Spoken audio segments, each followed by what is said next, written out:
criado no último Concílio Geral e visa a oferecer elementos, mostras de materiais que possam nos ajudar a criar uma consciência histórica e recuperar o senso de formação cultural do Ocidente. O Museu Histórico foi idealizado inicialmente pelo reverendo Paul Byers, que foi um dos reitores da Faculdade de Teologia, quando a Faculdade de Teologia veio para São Paulo a partir de 1938. Nós temos aqui no museu várias secções.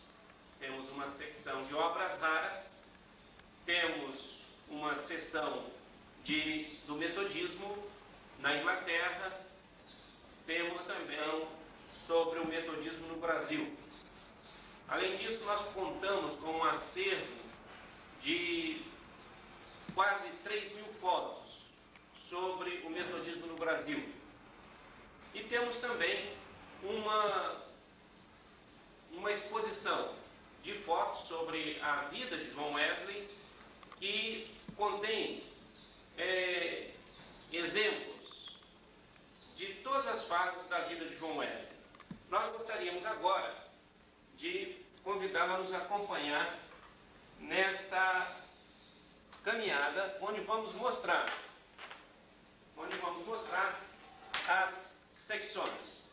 Nesta secção primeira nós temos as obras do século XVI.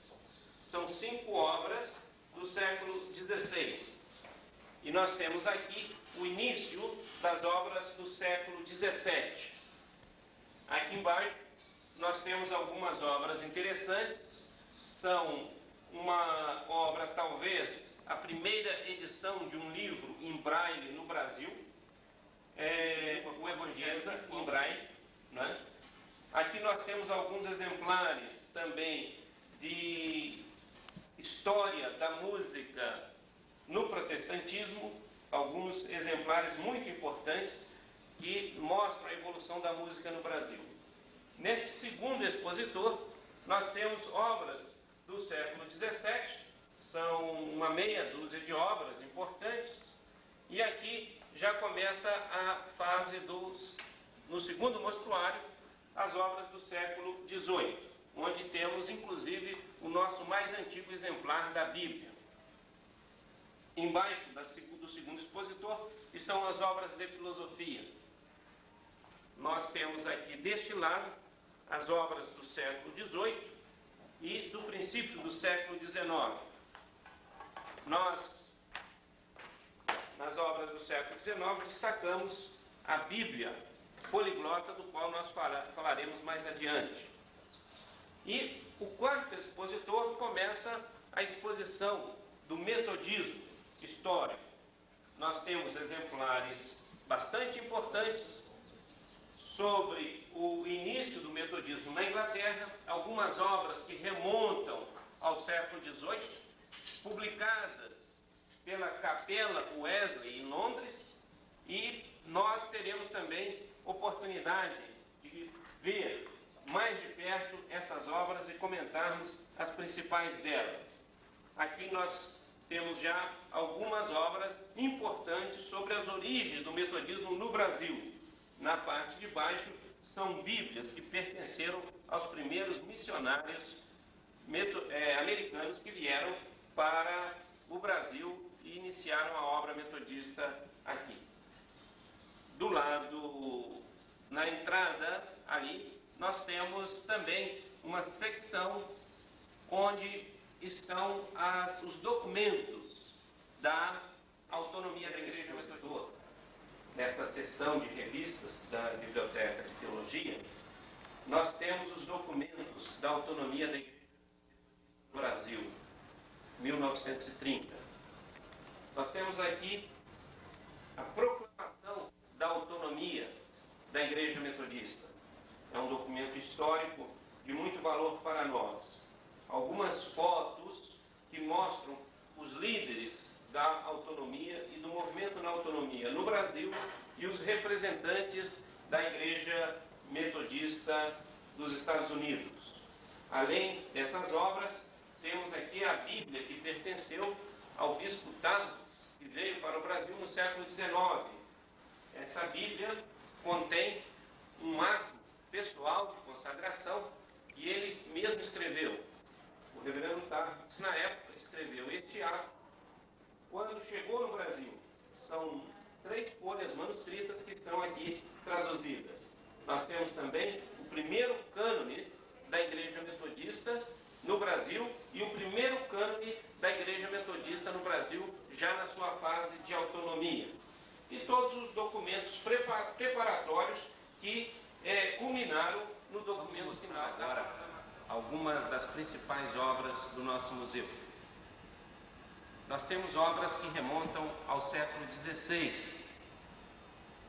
Algumas obras realmente bastante valiosas. Por exemplo, aqui nós temos uma obra de 1518. É a obra mais antiga da Faculdade de Teologia. Esta obra, que ainda tem uma encadernação muito típica das obras mais antigas, inclusive com este fecho que caracterizam os livros na antiguidade, este livro pertence à Renascença italiana. É um livro escrito por Cícero, o grande orador romano, Marco Túlio Cícero, e publicado em Veneza, 1518, contém várias obras de Cícero. A impressão mostra ainda a imprensa num estágio bastante antigo, mas com caracteres muito visíveis. A impressão numera as páginas, aliás, numera as folhas e não as páginas, destaca alguns textos, traz as notas à direita e à esquerda das páginas. As primeiras letras são sempre xilografias feitas em madeira. As ilustrações que estes livros contêm são todas em xilografuras da época, todas elas talhadas em madeira para a impressão. Isso dá um valor todo especial a esta obra. São várias obras de Cícero colecionadas num só volume. A segunda obra mais antiga da biblioteca é essa de 1537. Esta obra chama-se o Liber Sacerdotales. Era um manual para uso dos clérigos. Contém várias liturgias. A impressão é em preto e vermelho. Notem que as cores se mantêm até hoje muito vivas, não é? E este livro, além de conter muitas liturgias, contém vários cantos gregorianos do século XV e do século XVI. No final deste livro nós temos um manual de música gregoriana. Creio que é um dos exemplares raros de manuais de música gregoriana que nós temos. Contém também xilogravuras muito lindas, xilogravuras talhadas em madeira e que também valorizam muito a obra. E uma terceira obra do século XVI que nós vamos mostrar é este volume. Este volume aqui tem um valor muito especial. Trata-se das obras de Platão, traduzidas por primeira vez como obras completas por Marsilio Ficino. Marsilio Ficino foi um humanista italiano de Florença que conseguiu, graças à presença dos sábios que vieram de Constantinopla, reunir exemplares, cópias dos manuscritos das obras de Platão e traduziu essas obras por primeira vez, inclusive as cartas de Platão, e as publicou no Ocidente pela primeira vez. Este exemplar é de um valor muito especial. publicado em 1540 na cidade de Florença. Notem que nós temos aqui dois exemplares típicos da Renascença italiana. Este, de Cícero, Renascença em Veneza, onde a ênfase era no humanismo greco-latino, sem preocupações religiosas. E o humanismo de Florença, um humanismo muito preocupado com a fé cristã a partir das obras de Platão. Nós temos ainda duas outras obras do século XVI que não estão aqui. Tratam-se de uma pequena obra polêmica, escrita por um autor católico contra os protestantes, defendendo a prática do beija-pé aos papas. E uma outra obra do teólogo Melchior Cano, que foi uma das figuras principais do Concílio de Trento no século XVI. Passamos agora para o século XVII. Temos aqui 5 volumes. O primeiro volume é esta obra aqui, que é a obra As Guerras Judaicas de Flávio Josefos. Foi publicado também em Veneza em 1608. Esta obra é cheia de ilustrações, possui cerca de 50 ilustrações em xilogravuras. Aqui nós vemos um cavaleiro. As Guerras Judaicas foram escritas por Flávio Josefo no primeiro século da era cristã. Este exemplar, ele foi um dos primeiros e mais antigos exemplares da Biblioteca de Teologia. Depois dessa obra de Flávio Josefo, temos esse belo exemplar, um volume de um autor desconhecido chamado Baeza, que escreveu uma história de Cristo. Este volume tem mais de 1000 páginas, tem uma boa impressão, está bem conservado. A encadernação é madeira revestida de couro trabalhado e contém também esses fechos em couro, característica dos livros mais antigos.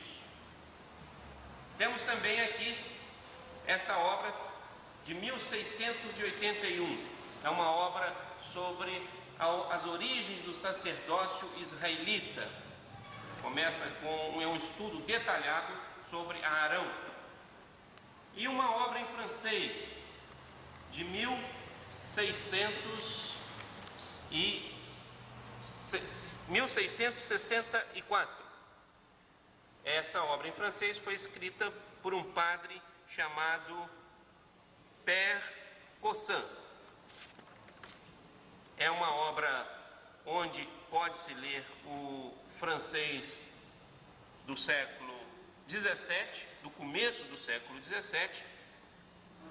Contém também algumas poucas ilustrações, as primeiras letras de cada página sempre com uma xilogravura especial. Passamos agora para o século XVIII. Primeiramente, uma obra também muito valorosa. É a obra de Justino Marte, publicada pela Abadia dos Mauristas. Os mauristas foram responsáveis pela recuperação e publicação dos originais dos pais gregos e latinos, que permitiu depois a grande obra de Min. Nós temos aqui, de um lado, o original grego de Justino, do lado, a tradução latina e, ao pé da página, as valiosíssimas notas.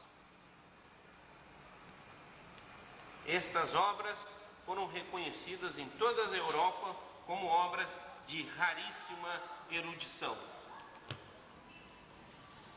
Ainda no século XVIII, nós temos aqui o nosso exemplar mais antigo da Bíblia traduzida para o alemão. É uma obra de 1749, as Sagradas Escrituras no Antigo e Novo Testamento, traduzida da Vulgata Latina para o alemão. É uma obra bilíngue. Nós temos o texto latino e a tradução alemã de todos os livros, Antigo e Novo Testamento, 1749. Passamos agora para o século, ainda no século XVIII, mas já entrando agora na esfera das origens do metodismo. Nós temos aqui várias obras que ilustram o começo do metodismo na Inglaterra. Primeiramente, vamos destacar estas obras, esses pequenos livros aqui. Trata-se de publicações do movimento metodista, publicados pela Casa de Publicações da Wesley Chapel, em City Road, em Londres. São exemplares de panfletos, de sermões de João Wesley, né, originais do movimento metodista no século XVIII. São exemplares bastante raros. Nós temos aqui o sermão, um dos sermões de Wesley, um dos mais famosos, sobre a natureza do entusiasmo, e aqui um panfleto sobre o caráter do metodista. Também desta época do século XVIII, obra que representa o movimento original metodista na Inglaterra, este livro sobre o médico da família, The Family Physician. Wesley escreveu algumas obras de medicina, principalmente este livro e um outro livro que teve 36 edições durante a vida de Wesley, mostrando que os livros de medicina popular de Wesley tiveram um uso bastante extenso na Inglaterra. E aqui também temos um exemplar muito importante, já do século XIX, mas trata-se dos bicos de pena, que continham 12 gravuras da vida de Wesley. Foi baseado nessas gravuras que muitos dos personagens do metodismo histórico puderam ser identificados, e foram baseadas nessas gravuras que se multiplicaram tantos quadros a respeito do metodismo. Aqui nós estamos dando apenas como exemplo o famoso quadro quando Wesley era salvo do fogo, no momento em que a casa paroquial de seu pai estava sendo consumida pelas chamas. Ainda em relação a esse primeiro movimento metodista, nós gostaríamos que pudessem ver esta obra. Trata-se do Gnomon do Novo Testamento, uma obra de Bengel, que foi a base para que o Wesley pudesse escrever as suas notas.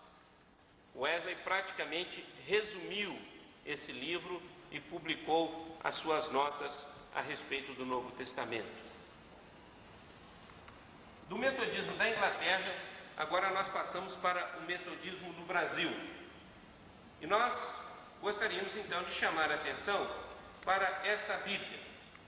Esta Bíblia chegou ao Brasil através do missionário Kidder, que a trouxe para o Brasil e em seguida a passou para Martha Walker.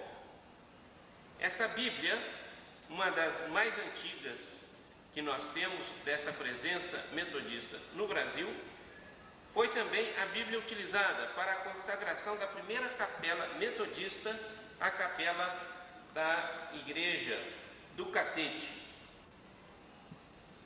Ela foi depois entregue ao bispo Granberry, que passou ao reverendo Tucker. Do reverendo Tucker foi entregue à Faculdade de Teologia para fazer parte do museu, com uma recomendação expressa de que ela fosse parte do Museu Histórico do Metodismo.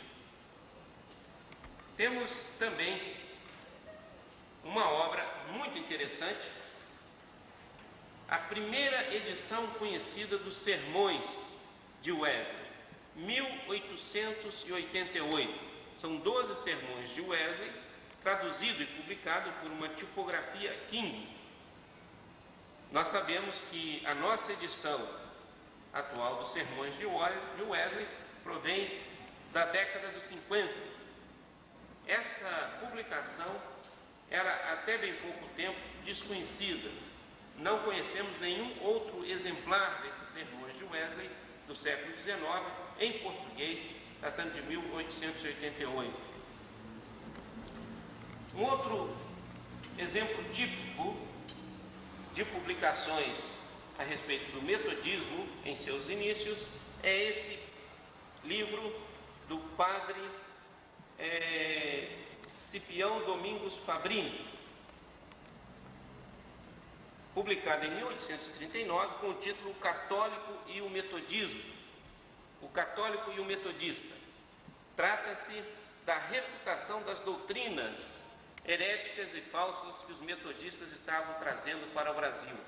Era um livro de polêmica religiosa e mostra que já em 1839 os primeiros missionários traziam algumas preocupações ao catolicismo, na época bastante conservador e bastante polêmico contra qualquer outra interferência. Nós temos também aqui uma outra Bíblia que veio com o reverendo Darboux no século XIX, aquele que seria o primeiro bispo da Igreja Metodista do Brasil. O interessante dessa Bíblia, além de ter pertencido a Darboux e ter vindo com ele para o Brasil, é que ela contém um ato de consagração pessoal, escrita por ele em 1864. Este ato de consagração pessoal já está traduzido e está exposto também lá no expositor que trata da autonomia da Igreja Metodista. Um outro livro que nós podemos destacar, o primeiro cânones, traduzido para o português, 1882, contém as doutrinas metodistas e as regras e os cânones de administração da Igreja Metodista. Contém vários auxílios litúrgicos também, 1882. E aqui, para nós concluirmos esta apresentação de alguns exemplos do Museu Histórico, temos o documento da autonomia da Igreja Metodista. Este documento está aqui, na parte de baixo em inglês, essa parte de cima, tradução para o português, pelo reverendo Guaraci Silveira, que foi um dos líderes do movimento da autonomia da Igreja Metodista. Está aqui uma certificação da proclamação, atestada por Guaraci Silveira, a cópia histórica que faz parte do Museu da Faculdade de Teologia e representa a memória histórica do metodismo no Brasil. E aqui nós temos o documento em inglês com todas as assinaturas, tanto dos americanos quanto dos metodistas brasileiros, atestando a autonomia da Igreja Metodista a partir de 1930. Creio que aqui nós temos apenas alguns dos exemplos que mostram a riqueza deste museu histórico. Outras obras importantes podem ser vistas, como, por exemplo, essa Bíblia poliglota, que é uma obra erudita, mostrando a evolução de traduções do textos do Novo Testamento em várias línguas. Aí nós temos só nesta página 8 diferentes línguas. É uma obra que contém anotações históricas no seu início, de grande importância para o nosso museu. Não tem apenas obras raras livros sobre a história do metodismo e documentos referentes a essa mesma história. Ele também reúne fotografias. Aqueles que estiverem visitando poderão acompanhar passo a passo a história do metodismo, já a partir da sua raiz, a vida de John Wesley. Essa primeira sequência de quadros nos mostra, mais ou menos numa ordem cronológica e lógica, a vida de John Wesley.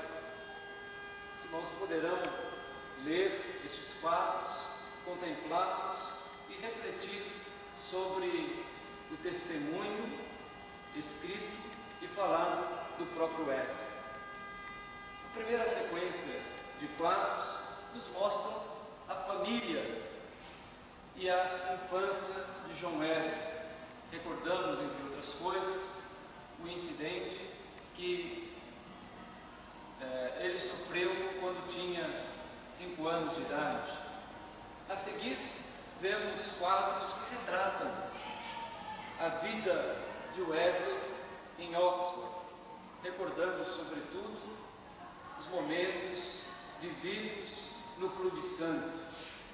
Depois vemos em outros quadros a trajetória que acabaria por levar John Wesley à experiência religiosa de Aldersgate, lembrando, naturalmente, a sua passagem por Savannah, na Geórgia. Outros quadros rememoram os primeiros passos do movimento metodista, a pregação ao ar livre, a atividade dos leigos, os obstáculos, as dificuldades que o movimento metodista ia aos poucos encontrando, os princípios de sua organização. Depois vemos publicações das sociedades metodistas. É certo de que a autêntica piedade, a verdadeira devoção, não despreza o conhecimento e a ciência. O próprio John Wesley falava em manter unidas a religião e a ciência. E aqui temos a prova mais evidente do interesse de John Wesley pela publicação e a leitura de bons livros. Os quadros seguintes nos mostram a Capela Wesley, estabelecida na City Road, em Londres. São detalhes do seu interior e do seu exterior. Nem todos nós podemos visitar a Capela Wesley, mas ela está situada na mesma região de Londres até os dias de hoje e é considerada uma espécie de capela mundial do metodismo mundial. Vemos, enfim, móveis e objetos que pertenceram a John Wesley. Podemos ver os costumes da época, o quarto onde ele costumava estudar e orar. Vemos o seu amplo interesse, inclusive pela ciência da sua época. Temos também 3 quadros singelos sobre a presença do metodismo nos Estados Unidos. Em 1784, exatamente no mês de dezembro, na Conferência do Natal, o metodismo americano se constituiu como uma igreja autônoma. Aqui estão alguns dos passos que foram tomados na direção desse evento. Por último, temos nessa série de fotos a lembrança dos últimos dias de John Wesley. Já envelhecido, vemos John Wesley ainda expressando a mesma confiança em Deus e o seu comprometimento com o povo, especialmente o povo empobrecido. Vemos os momentos de sua enfermidade e do seu sepultamento. A vida de John Wesley é um motivo que nos leva a refletir sobre a vida e a missão do metodismo. O nosso museu também inclui fotos do metodismo no Brasil. É uma forma de preservarmos a memória da missão da Igreja em nossa terra. Chamo a atenção de todos para ver fotos até mesmo do século passado, a mais antiga de 1890, e fotos do passado mais recente, que revelam uma igreja atuante na realidade brasileira. Um desafio ao qual todos nós somos chamados a dar, especialmente neste momento em que a igreja busca ser comunidade missionária a serviço do povo. Nós esperamos a colaboração de todos também para o nosso museu. É uma tarefa bastante dura, bastante difícil, que não pode estar entregue unicamente à faculdade. É uma tarefa de todos nós. A faculdade espera dos irmãos e irmãs também, quem sabe, a confiança de fotografias e objetos que nos ajudem a preservar a memória e desta forma caminhar para um futuro de maior comprometimento missionário. Muito obrigado.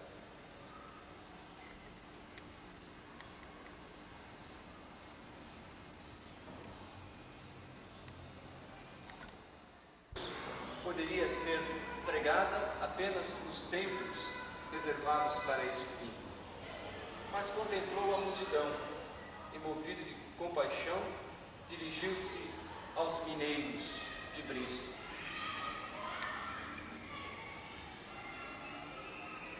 John Wesley usou o texto de Lucas 4:16 e seguintes: o Espírito do Senhor está sobre mim, pelo que me ungiu para evangelizar os pobres. Essa experiência tão significativa na vida de Wesley tem sido considerada por muitos dos seus biógrafos uma verdadeira conversão ao povo. John Wesley pregando ao ar livre é uma das cenas mais frequentes que encontramos na sua vida. Era uma das formas pelas quais ele procurava alcançar o povo onde estivesse. A sua missão também foi cercada por muitas resistências. Esta cena, por exemplo, nos lembra John Wesley pregando no túmulo do seu pai em Edinworth, quando o púlpito de muitas igrejas lhe foram cerrados. John Wesley lembrará a frase que seria imortalizada: o mundo é a minha paróquia. Encontramos ainda cenas mais graves, como esta, por exemplo, em que John Wesley se vê ameaçado pela multidão. Quando esteve na Irlanda, por exemplo, John Wesley foi alvo de muitos ataques. Escreveu mais tarde a Carta a um Católico Romano, procurando reafirmar o espírito de comunhão e de fraternidade próprio do cristianismo. Nessa carta, ele afirmou: se não podemos pensar o mesmo em todas as coisas, pelo menos podemos estar juntos no amor. O século XVIII é o século da Revolução Industrial. São muitas as dificuldades pelas quais a população inglesa atravessou. Nessa cena vemos crianças, lembrando aí o orfanato de Newcastle. Em meio às profundas mudanças e desigualdades geradas pela Revolução Industrial, o metodismo não podia ignorar a difícil situação dos empobrecidos.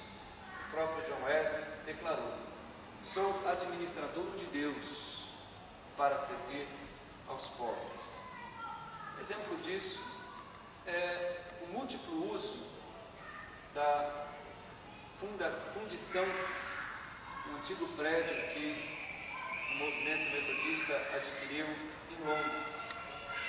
Ela chegou a abrigar, além da capela, um salão para reuniões, um apartamento para o próprio Wesley, casa para os pregadores itinerantes, um dispensário médico para os pobres, o primeiro de que se tem notícia na cidade de Londres, além de uma escola, asilo e estábulo para os animais.